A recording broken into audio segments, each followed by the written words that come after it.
Good morning students, Shri Saraswat વિદ્યાલયની અંદર આપ સૌનું હાર્દિક સ્વાગત છે. હું છું કુલદીપ ટંડેલ અને આપણે ફિઝિક્સ સબ્જેક્ટનો અભ્યાસ કરી રહ્યા છીએ.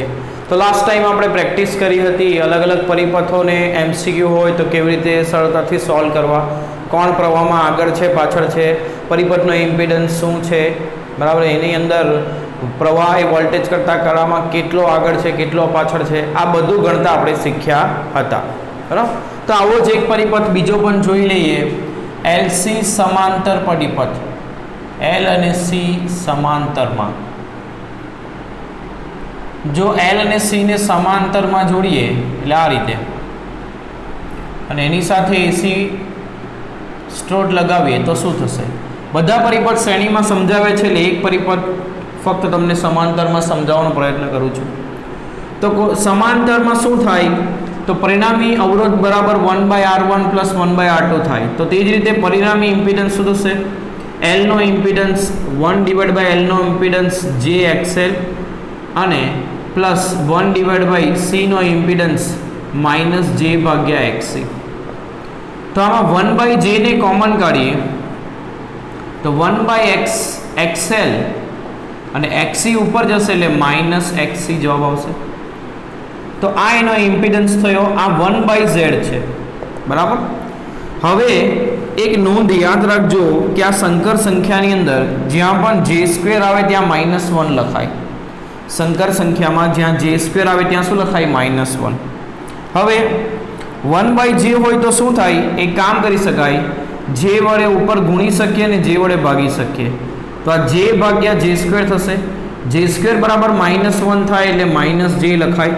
એટલે 1/J ની જગ્યા ઉપર -J તમે લખી શકો. બરાબર. હવે આની અંદર આ આપણો પરિણામી ઇમ્પિડન્સનો વ્યસ્ત છે આ. બરાબર. તો પરિણામી ઇમ્પિડન્સ શું થશે?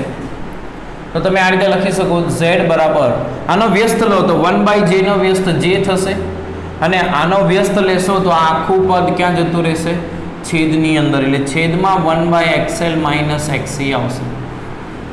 આ ઇમ્પિડન્સ આવે તો ઇમ્પિડન્સનું મૂલ્ય શું થશે? વર્ગમૂળમાં વાસ્તવિક ભાગનો વર્ગ. જે વગરનું કોઈ પદ નથી એટલે વાસ્તવિક ભાગ 0 અને કાલ્પનિક ભાગ આના વર્ગનું વર્ગમૂળ એટલે આ જ પદ આવશે એટલે ઇમ્પિડન્સ આટલો આવશે. આ રીતે ગણતરી આપણે કરીશું ગમે તે પરિપથ હોય. બરાબર. અને પછી કેવી રીતે એને દર્શાવવું એ મેં તમને શીખવાડ્યું છે. આ રીતે તમે દર્શાવી શકો. બરાબર. તો અલગ અલગ પરિપથો માટે આ વસ્તુ યાદ રાખજો અને આ ખાસ નોંધ પણ યાદ રાખજો. ઘણી વખત ઇમ્પિડન્સ ગણવા માટે આની જરૂર તમને પડી શકે. J² બરાબર -1 લખી શકો અને 1/J બરાબર -J લખી શકાય. બરાબર. હવે તો પ્રવાહ એ વોલ્ટેજ કરતાં કેટલો આગળ હોય કેટલો પાછળ હોય એ કેવી રીતે શોધવું શોર્ટકટમાં એ આપણે શીખ્યા. અને પરિપથની અંદર કિર્ચોફનો નિયમ લખીને પણ કેવી રીતે શોધાય એ પણ આપણે શીખ્યા. બંને વસ્તુ આપણે શીખ્યા. હવે એક આ ઉકેલ લાવવાની એક બીજી મેથડ છે જેને કહેવાય ફેઝર ડાયાગ્રામ. ફેઝર એટલે વોલ્ટેજ અને પ્રવાહને સદિશ રૂપે દર્શાવવાના અને એ દર્શાવીને તમે આ જે સેમ વસ્તુ આપણે શોધી પ્રવાહ વોલ્ટેજ કરતાં કેટલો આગળ પાછળ એ બધું શોધી શકો. તો એ કેવી રીતે શોધવું એ શીખવા આપણે જઈ રહ્યા છીએ. તો એ શીખવા માટે સૌપ્રથમ તમારે અહીં જે આપણે નોંધ કરી રહ્યા છીએ એટલી તમારે યાદ રાખવાની રહેશે. તો જ્યારે પણ પરિપથમાં અવરોધ હોય તો પ્રવાહ અને વોલ્ટેજ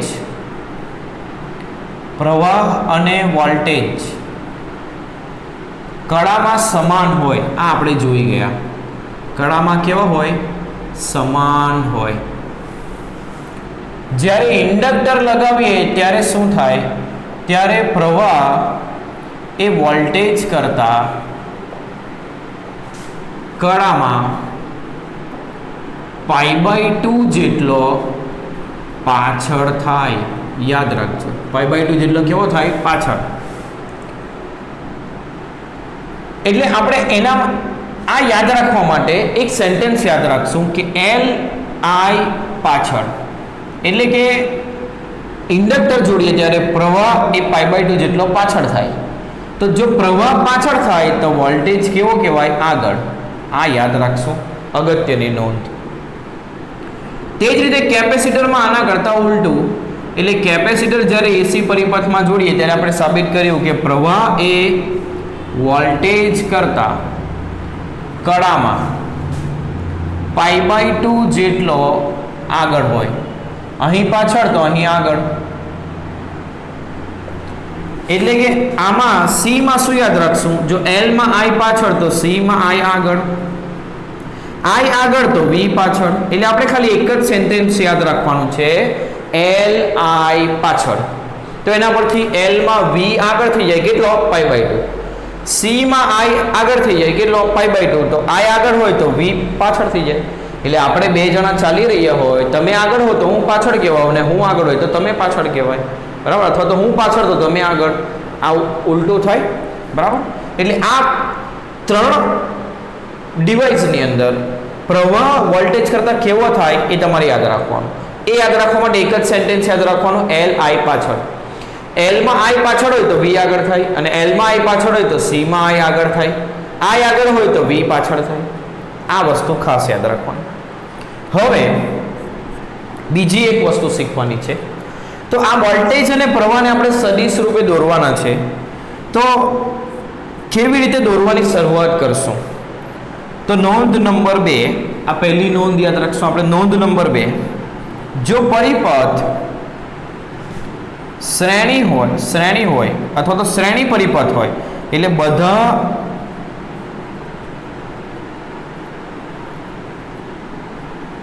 બધા સાધનો શ્રેણીમાં જોડાયેલા હોય, અવરોધ, ઇન્ડક્ટર, કેપેસિટર જે પણ હોય, બરાબર?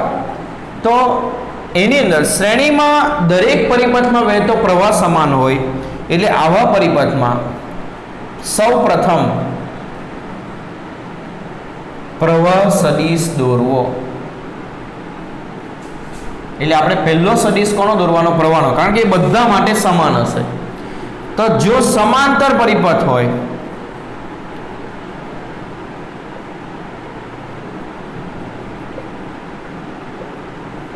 સમાંતર પરિપથ એટલે દરેક ડિવાઇસ સમાંતરમાં જોડાયેલી હોય, તો સૌ પ્રથમ સમાંતરમાં કોણ સમાન હોય? દરેક વસ્તુ આગળ વિદ્યુત સ્થિતિમાનનો તફાવત, એટલે વોલ્ટેજ સદિશ દોરવો. એટલે આ કંઈ ભૂલાય એવી વસ્તુ નથી. શ્રેણીમાં બધામાં પ્રવાહ સમાન, એટલે પહેલા પ્રવાહ સદિશ દોરવો, અને બીજું સમાંતરમાં વોલ્ટેજ બધામાં સમાન, એટલે પહેલા વોલ્ટેજ સદિશ દોરવો. સૌ પ્રથમ કયો સદિશ દોરવો એ માટે આ સ્ટેપ છે. પ્રવાહ સદિશ દોરવો કે વોલ્ટેજ સદિશ? અત્યાર સુધી આપણે જે પણ મેથડ કરી એ બધી મેથડમાં આ મેથડ વધુ સહેલી છે, એટલે આને ધ્યાનથી સમજજો. અને પરીક્ષાની અંદર તમને પૂછાય તો તમારે કઈ મેથડ પૂછી છે એ ધ્યાનથી જોઈને લખવી.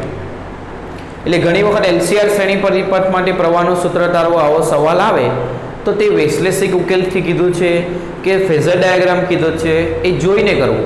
ન કીધું હોય તો બેમાંથી કોઈ પણ એક વાપરી શકો, બરાબર? તો આ બીજું સ્ટેપ થયું આપણું.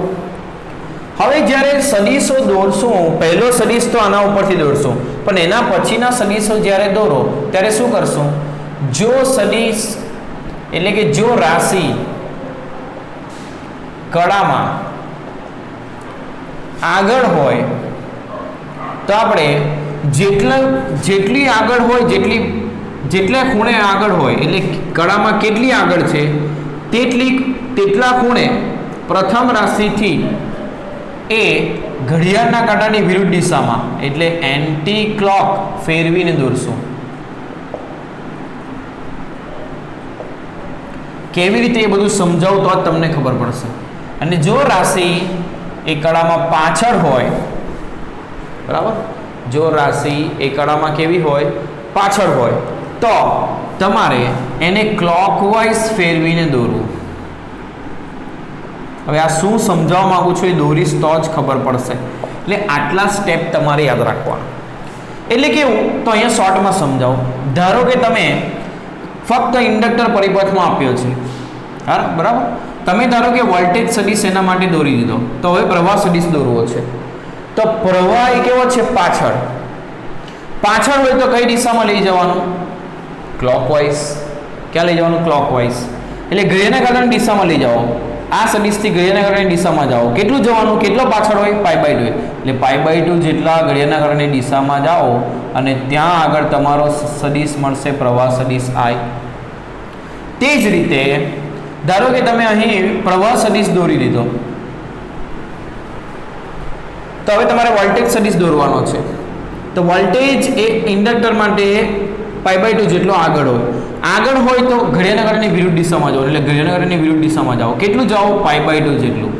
અને અહીંયા દોરો વોલ્ટેજ સદિશ. તો આ ઇઝી મેથડ છે, સમજાઈ જશે તમને. ધારો કે પરિપથમાં ફક્ત કેપેસિટર આપ્યું છે અને મેં વોલ્ટેજ સદિશ દોરી રાખ્યો છે. હવે મારે પ્રવાહ સદિશ દોરવો છે. તો પ્રવાહ એ વોલ્ટેજ કરતાં કળામાં આગળ છે. આગળ એટલે ઘડિયાળના કાંટાની વિરુદ્ધ દિશામાં જવાનું.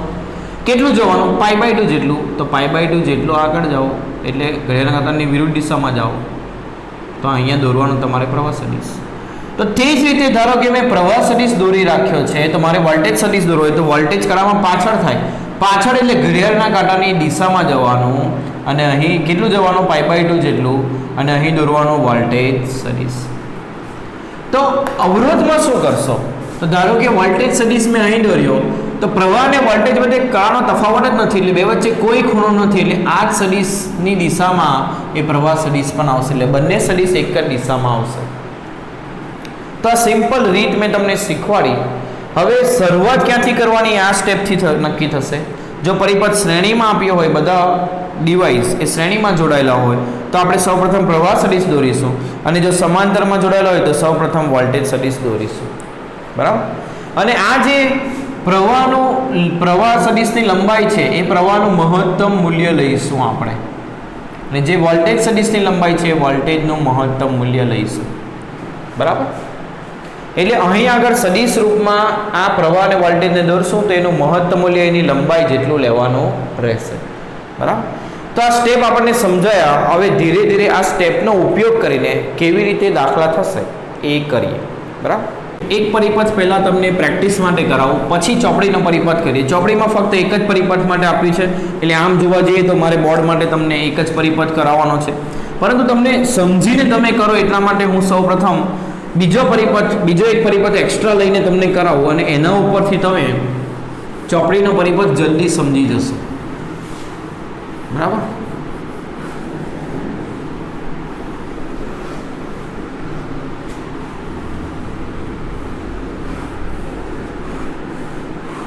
તો પહેલો પરિપથ લઈએ, ધારો કે RL શ્રેણી પરિપથ. આ જ વસ્તુ આપણે કરી ગયા છે, પરંતુ અલગ રીતથી. હવે આ એક ફેઝર ડાયાગ્રામની રીતથી RL શ્રેણી પરિપથ માટે પ્રવાહનું સૂત્ર શોધીએ. તો એમાં R અને L શ્રેણીમાં જોડાયેલા છે. સ્ટેપ યાદ રાખજો, કેવી રીતે હું કરું છું એ જ સ્ટેપ આપણે ફોલો કરવાના છે. શ્રેણીમાં હોય, હવે ફેઝર ડાયાગ્રામથી ઉકેલ લાવવા માટે પહેલાં અક્ષ દોરી દેવાની, પણ અક્ષને એરો લગાવવાનો નહીં, કારણ કે અહીં સદિશ દોરશું ત્યાં આપણે એરો લગાવશું એટલા માટે. બરાબર? આ દોરાઈ ગઈ. હવે બંનેમાંથી વહેતો પ્રવાહ સમાન હશે, એટલે પહેલા પ્રવાહ સદિશ દોરવાનો, જે બંને માટે સરખો હશે. એટલે પ્રવાહ સદિશ દોરીએ I.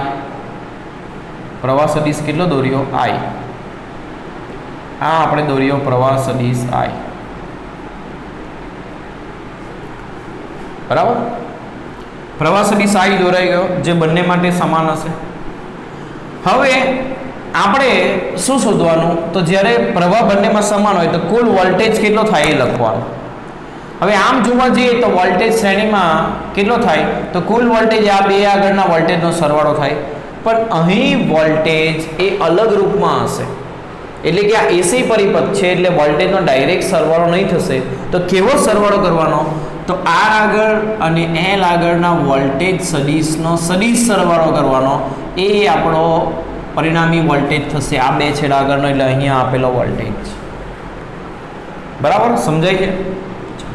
તો આ વસ્તુ આપણે શોધવાની છે. તો આપણે બે સદિશનો સરવાળો કરવાનો છે. સદિશ સરવાળો તમને યાદ હોવો જોઈએ, પહેલા ચેપ્ટરમાં પણ આપણે દાખલાઓ એનાથી જ કર્યા. હવે પહેલો વોલ્ટેજ સદિશ દોરીએ R માટે. તો R માટે વોલ્ટેજ સદિશ કેવી રીતે દોરશું? તો R માટે યાદ કરો, વોલ્ટેજ કેવો હોય? કળામાં સમાન, એટલે પ્રવાહ જેટલો જ વોલ્ટેજ પણ હોય.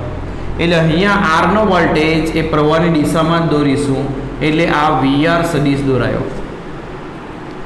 જેનું મહત્તમ મૂલ્ય કેટલું થશે? તો VR આગળના વોલ્ટેજનું મહત્તમ મૂલ્ય VRM લખીએ. તો V બરાબર શું થાય I × R, એટલે પ્રવાહનું મહત્તમ મૂલ્ય ગુણ્યા અવરોધ. I ની લંબાઈ યાદ રાખજો. હવે આના વોલ્ટેજ સદિશને દોરીએ L ના, તો L માટે આપણે સેન્ટેન્સ શું યાદ રાખ્યું, L I પાછળ તો V આગળ થાય. આપણે વોલ્ટેજ સદિશ દોરવાના છે, તો વોલ્ટેજ કડામાં આગળ થાય. આગળ હોય એટલે આપણે કઈ બાજુ જવાનું, ઘડિયાળના કાંટાની વિરુદ્ધ દિશામાં. કેટલું જવાનું, કેટલો આગળ હોય, π/2 જેટલો. અહીંથી π/2 જેટલો ઘડિયાળના કાંટાની વિરુદ્ધ દિશામાં જાવ એટલે આ તરફ આવશે. આ આપણો વોલ્ટેજ સદિશ L આગળના વોલ્ટેજનો સદિશ થયો. હવે આ સદિશ ભૂલી જાઓ, આ બે સદિશ તમને મળ્યા. આની લંબાઈ એટલે આનું મહત્તમ મૂલ્ય VLM, એટલે એ કેટલું થશે, તો VLM બરાબર શું થશે, L આગળના વોલ્ટેજનું મહત્તમ મૂલ્ય, એમાંથી વહેતા પ્રવાહનું મહત્તમ મૂલ્ય IM, અને એનો અવરોધની જગ્યા પર એનો રિએક્ટન્સ એટલે કેટલો આવશે, XL. I × R ની જગ્યા પર XL લખવાનું, C હોય તો XC લખવાનું. હવે આ બે સદિશનો સદિશ સરવાળો કરીએ તો સમાંતર બાજુ ચતુષ્કોણ બનાવવો પડશે. તો આને સમાંતર રેખા અહીંયા દોરી, આને સમાંતર રેખા અહીંયા, તો સમાંતર બાજુ ચતુષ્કોણ બન્યો. એમાં આ જે વિકર્ણ છે એ આપણો પરિણામી સદિશ V મળશે. તો આ આપણો પરિણામી સદિશ V મળ્યો, બરાબર. તો પરિણામી સદિશ V નું મૂલ્ય કેટલું થશે, તો અહીં આગળ પરિણામી સદિશ V એ I સાથે જે ખૂણો બનાવ્યો, હવે આને ભૂલી જાઓ, આ જણાવવા માટે મેં તમને દોર્યું હતું. હવે એ ગૂંચળો લાગે છે એટલે એને કાઢી નાખું છું, બરાબર. તો પરિણામી સદિશ V જે ખરો એ I સાથે જે ખૂણો બનાવે એને ફાઈ નામ આપો. I થી એ કઈ બાજુ છે એ એરો પણ દોરવાનો, એટલે ખબર પડે ઘડિયાળની દિશામાં છે કે વિરુદ્ધ દિશામાં. હવે આ ફાઈ કેટલું હશે એ લખીએ. તો ફાઈ લખવા માટે આ જે ત્રિકોણ છે એ કાટકોણ ત્રિકોણ છે, તો એમાં tan ફાઈ લખો. તો સામેની બાજુ એટલે આ બાજુ શું છે, આની લંબાઈ એટલે L આગળના વોલ્ટેજનું મહત્તમ મૂલ્ય એટલે VLM ભાગ્યા પાસેની બાજુ એટલે VR સદિશની લંબાઈ એટલે R આગળના સદિશનું મહત્તમ મૂલ્ય VRM. VLM કેટલું છે, તો IM × XL. VRM કેટલું છે, IM × R. IM cancel, XL ભાગ્યા R. આ tan ફાઈ આવ્યું, એટલે ફાઈની કિંમત આપણને મળી tan −1 XL/R. એટલે કેટલો કળા તફાવત તે મળી ગયો, બરાબર.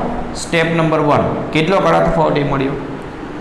હવે આ સદિશની લંબાઈ એટલે આ વિકર્ણ એટલે આ સદિશની લંબાઈ, એટલે એનું મહત્તમ મૂલ્ય V નું મહત્તમ મૂલ્ય ને VM લખીએ. તો કર્ણનો વર્ગ, વિકર્ણ નહીં પણ કર્ણનો વર્ગ, આ કાટકો ત્રિકોણમાં કર્ણનો વર્ગ, કર્ણ એટલે આ સદિશની લંબાઈ એટલે એના મહત્તમ મૂલ્યનો વર્ગ શું થશે, બાકીની બે બાજુના વર્ગનો સરવાળો. તો આ બાજુનું લંબાઈ VRM અને આ બાજુની લંબાઈ VLM. તો વર્ગમૂળમાં VRM નો વર્ગ વત્તા VLM નો વર્ગ. VRM ની કિંમત મૂકીએ તો VM² = વર્ગમૂળમાં VRM એટલે કેટલું થશે, આનો વર્ગ એટલે IM² R² થશે, અને VLM એટલે IM² XL² થશે. IM² ને કોમન કરો ને વર્ગમૂળની બહાર લઈ જાઓ તો એનું વર્ગમૂળ આ થઈ જશે, R² + XL² આવ્યું. તો આના ઉપરથી IM બરાબર શું આવશે,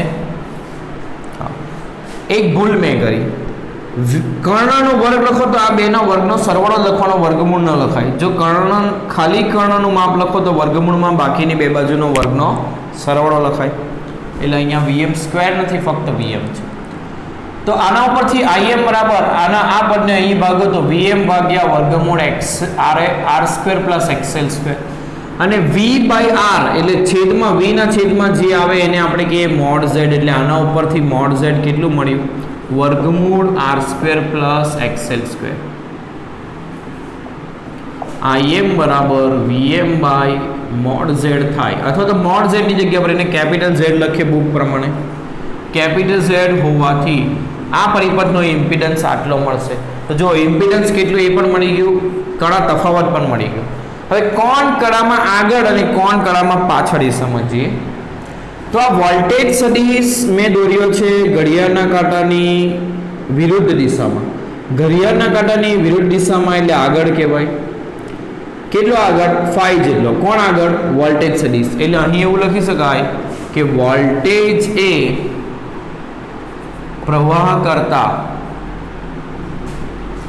કળામાં 5 જેટલો આગળ છે.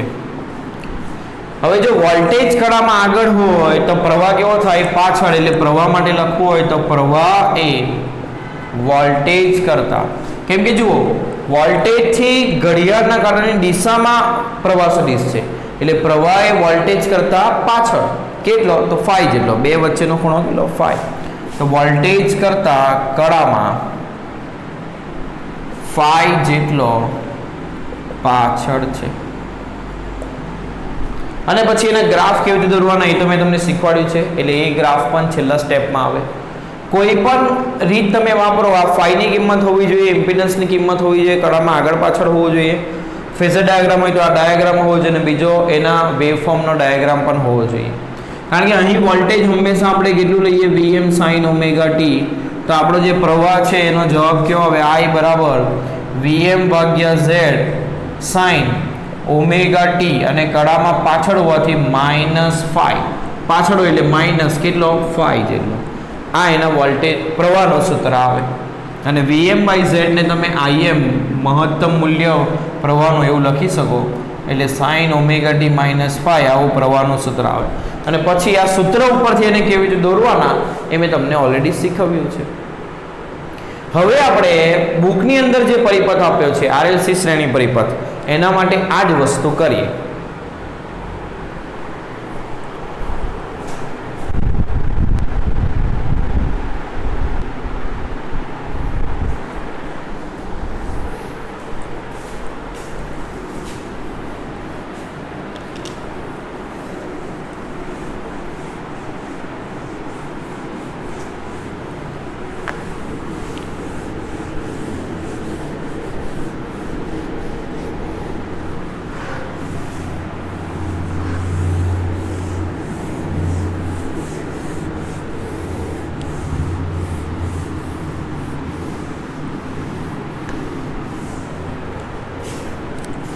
તો હવે આગળ આપણે કરીએ RLC શ્રેણી પરિપથ.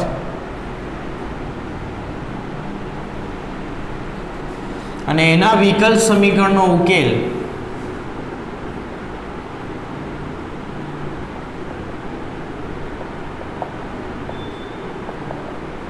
ફેઝર ડાયાગ્રામ દ્વારા, અથવા તો RLC શ્રેણી પરિપથ ફેઝર ડાયાગ્રામ દ્વારા સમજીએ.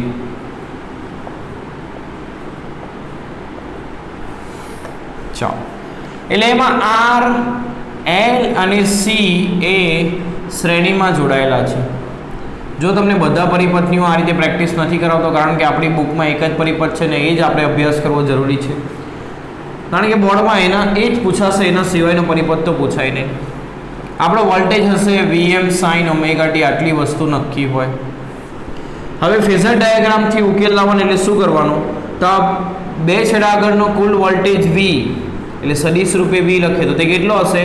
આ બધા આગળના વોલ્ટેજનો સદિશ સરવાળો, એટલે VR plus VL plus VC થાય. તો આ જ વસ્તુ આપણે શોધવાની. આ શોધવા માટે 3 સદિશ દોરીને એના સદિશ સરવાળા કરવાના, બરાબર? તો તેની અંદર આ જે સદિશો છે એના મહત્તમ મૂલ્ય પહેલા લખી દઈએ. તો R આગળનું મહત્તમ મૂલ્ય VRM, V બરાબર શું થાય? I into R. પ્રવાહ બધામાં સમાન વહેશે એટલે બધામાં મહત્તમ પ્રવાહ Im જ લખીએ ઇન્ટુ R. L આગળનો મહત્તમ વોલ્ટેજ કેટલો થશે? એમાંથી વહેતો પ્રવાહ Im અને એના અવરોધને કહેવાય રિએક્ટન્સ, એટલે XL લખીએ. અને C આગળનો મહત્તમ વોલ્ટેજ કેટલો થશે? I into XC. આટલું થાય. હવે આ 3 સદિશ દોરવાના ફેઝર ડાયાગ્રામ દ્વારા દોરવાનું છે અને એનો ઉકેલ લાવવાનો છે, એટલે પરિણામી વોલ્ટેજ V શોધવાનું છે આપણે. V ના સૂત્ર ઉપરથી જ આપણને પ્રવાહ પણ મળશે. તો ચાલો શરૂઆત કરીએ. પરિપથ કેવો છે? શ્રેણી. એટલે પહેલો સદિશ કયો દોરવાનો? I. તો પહેલો સદિશ દોરો I. આ સદિશ I દોરાઈ ગયો. સમજતા રહેજો, બહુ ધ્યાનથી સમજવું પડશે. પહેલો સદિશ I દોરાઈ ગયો. તે બધા માટે કોમન હશે, કારણ કે શ્રેણીમાં બધામાં વહેતો પ્રવાહ સમાન હોય.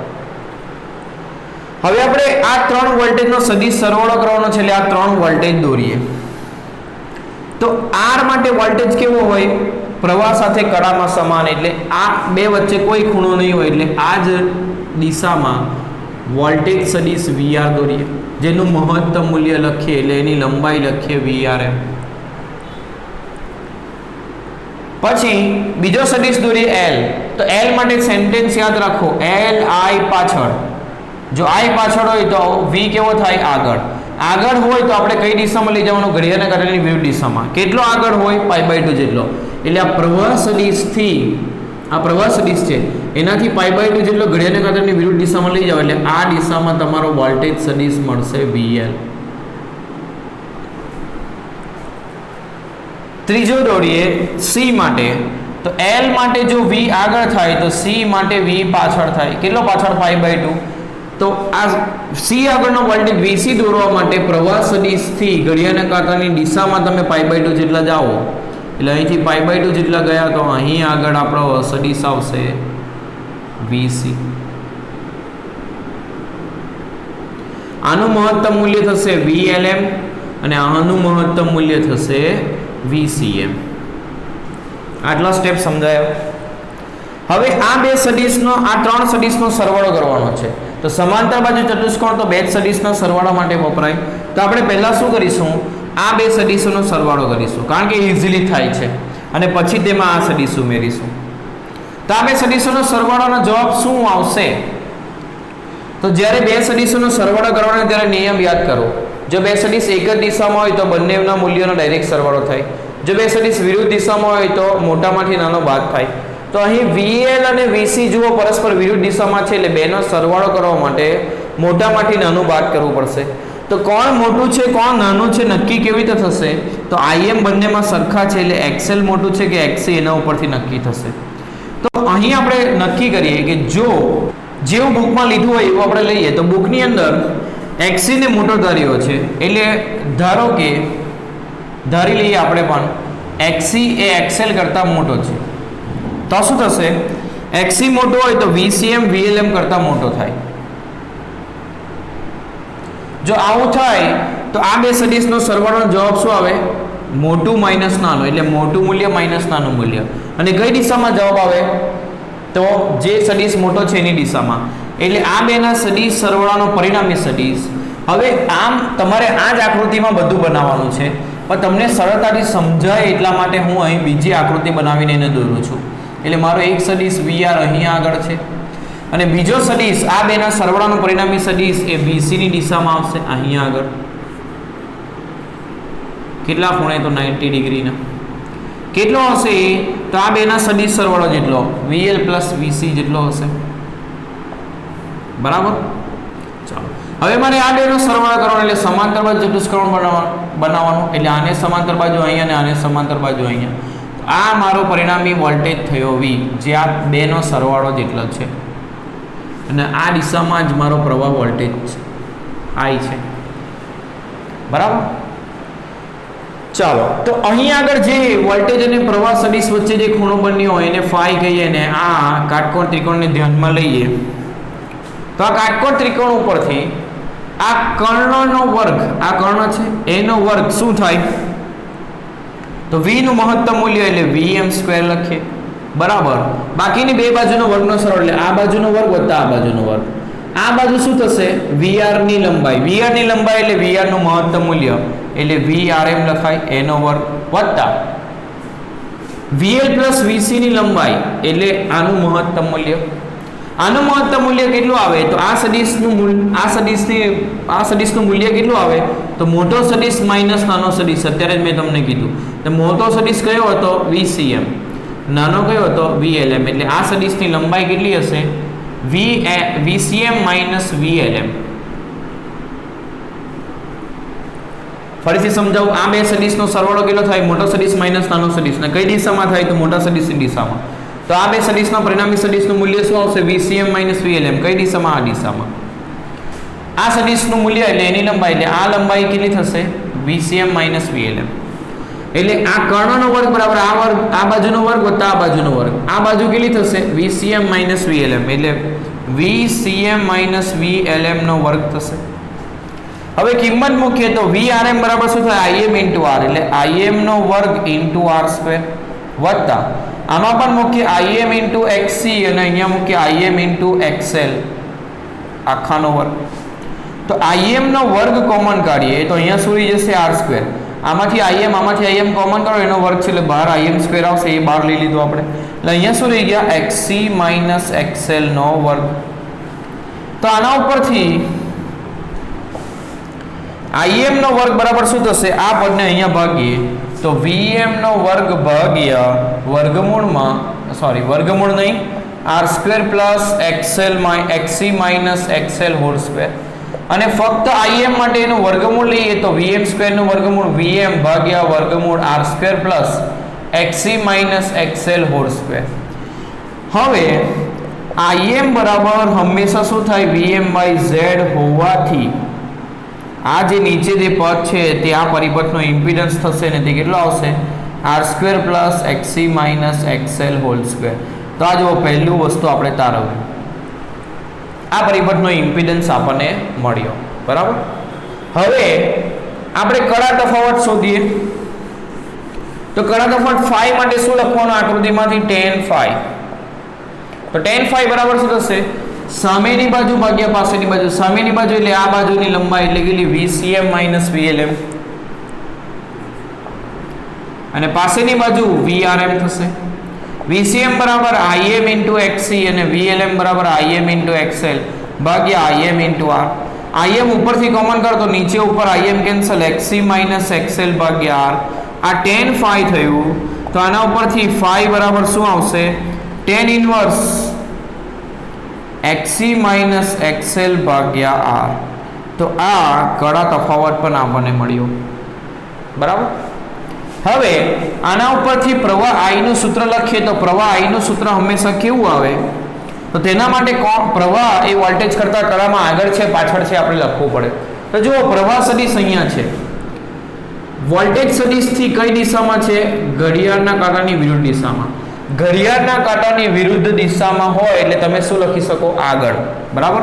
એટલે શું લખવું પડશે? તો કે પ્રવાહ એ કોણ આગળ? કોણ ઘડિયાળના કાંટાની વિરુદ્ધ દિશામાં છે? પ્રવાહ. કોનાથી? વોલ્ટેજથી. એટલે પ્રવાહ એ વોલ્ટેજ કરતા કડામાં phi જેટલો આગળ છે. તો જો XC એ XL કરતા મોટું હોય તો પ્રવાહ એ વોલ્ટેજ કરતા કેવો થશે? આગળ. તો એના પરથી I નું સૂત્ર લખીએ તો I નું સૂત્ર IM sin ઓમેગા t અને આગળ હોય તો આપણે શું લખીએ? પ્લસ અને કેટલો આગળ? phi એટલે પ્લસ phi. તો આ વોલ્ટેજ અને પ્રવાહના સૂત્ર મળી ગયા. તો અહીં આ થિયરી પૂરી થાય. એટલે ફેઝર ડાયાગ્રામથી LCR શ્રેણી પરિપથનો ઉકેલ પૂછ્યો હોય તો આ રીતે કરવો. અને છેલ્લે ગ્રાફ પણ પ્લોટ કરવા ગયા તો વેવફોર્મના ગ્રાફ તમને પ્લોટ કરતા મેં શીખવાડ્યા છે. ફરી પાછો અહીં આગળ એક વખત બતાવી દઉં. સૌપ્રથમ તમારે વોલ્ટેજનો વેવફોર્મ દોરવાનો અને પછી પ્રવાહનો દોરવાનો. તો વોલ્ટેજનો વેવફોર્મ કેવો આવશે? તો સાઇનની અંદર વોલ્ટેજ છે એટલે કેવી રીતે આવશે? તો એ વોલ્ટેજનો વેવફોર્મ તમે આ રીતે દોરી શકો. આ ઓમેગા ટી છે. વોલ્ટેજનો વેવફોર્મ દોરીએ તો VM sin ઓમેગા ટી એટલે આ પ્રકારનો આવશે. 0 આગળ 0. બરાબર. આ બધા પોઈન્ટ્સ થશે. હવે આ ગ્રાફ થઈ ગયો વોલ્ટેજનો, જેનું મહત્તમ મૂલ્ય આ વોલ્ટેજ સદિશ વોલ્ટેજનો ગ્રાફ પ્લોટ કર્યો આપણે, જેનું મહત્તમ મૂલ્ય કેટલું છે? VM. હવે પ્રવાહ સદિશ દોરીએ જેનું મહત્તમ મૂલ્ય IM અને IM એ કેટલું છે? VM ભાગ્યા Z એટલે VM કરતા નાનું છે. એટલે પ્રવાહનો ગ્રાફ જ્યારે દોરો ત્યારે એનું મહત્તમ મૂલ્ય VM કરતા નાનું બતાવવાનું. કેવો છે? તો omega T plus phi plus બતાવે ડાબી બાજુ શિફ્ટ કરવાનું સાઇનના ગ્રાફને. એટલે જો સાઇન ઓમેગા ટી હોત તો આવો ગ્રાફ આવ્યો હોત, પણ આ જ ગ્રાફને અને એનું મહત્તમ મૂલ્ય આવ્યું હોત IM. પરંતુ આ જ ગ્રાફને આપણે શિફ્ટ કરવાનો છે કેટલો?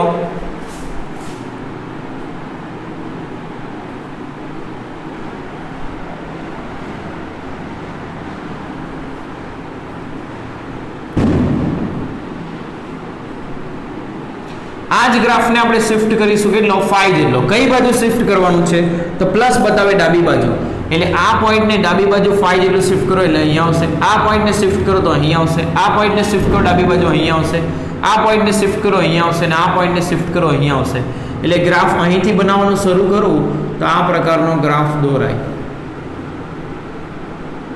તો આ રેફરન્સનો ગ્રાફ ભૂસી નાખીએ